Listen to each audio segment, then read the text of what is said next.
তৃণমূল থেকে বহিষ্কার বেবি কোলে। সাংবাদিক বৈঠক করে মেদিনীপুরে জানিয়ে দিলেন তৃণমূলের রাজ্যের সহসভাপতি জয়প্রকাশ মজুমদার।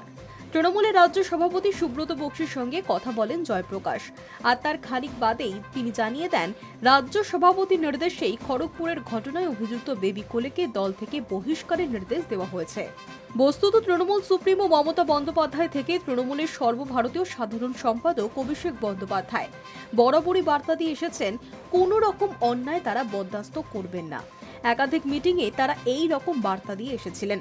গত 30শে জুন খড়গপুরে প্রবীণ বাম নেতা অনিল দাসকে মারধরের একটি ভিডিও ভাইরাল হয়। সংশ্লিষ্ট সেই ভিডিওটিতে দেখা যায় বেবি কোলে ও আরও 3 জন মহিলা প্রবীণ ওই বাম নেতাকে রাস্তায় মারধর করছেন। সেই সময় এই বাম নেতার পাশে দাঁড়াতে দেখা যায় বিজেপির দিলীপ ঘোষকেও। এই ঘটনাকে কেন্দ্র করে শুরু হয় বিতর্ক। তৃণমূলের তরফে খড়গপুর থানায় বেবি কোলের বিরুদ্ধে অভিযোগ দায়ের করা হয়। তৃণমূলের মেদিনীপুর সাংগঠনিক জেলার সভাপতি সুজয় হাজরা বেবিকে শোকজ নোটিশ পাঠান।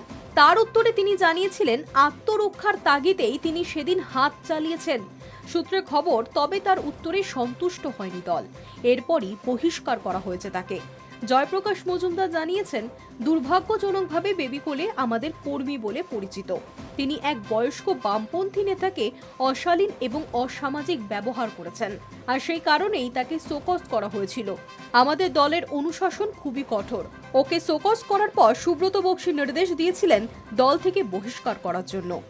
যে একজন বামপন্থী নেতা, বয়স্ক বামপন্থী নেতাকে একজন মহিলা, দুর্ভাগ্যজনকভাবে তিনি আমাদের পার্টির সদস্য বলে পরিচিত, সেই বেবি কোলে তাকে অসামাজিক এবং অশালীনভাবে তার সঙ্গে ব্যবহার করেন এবং সেই জন্যে তাকে শোকজ করা হয়েছিল।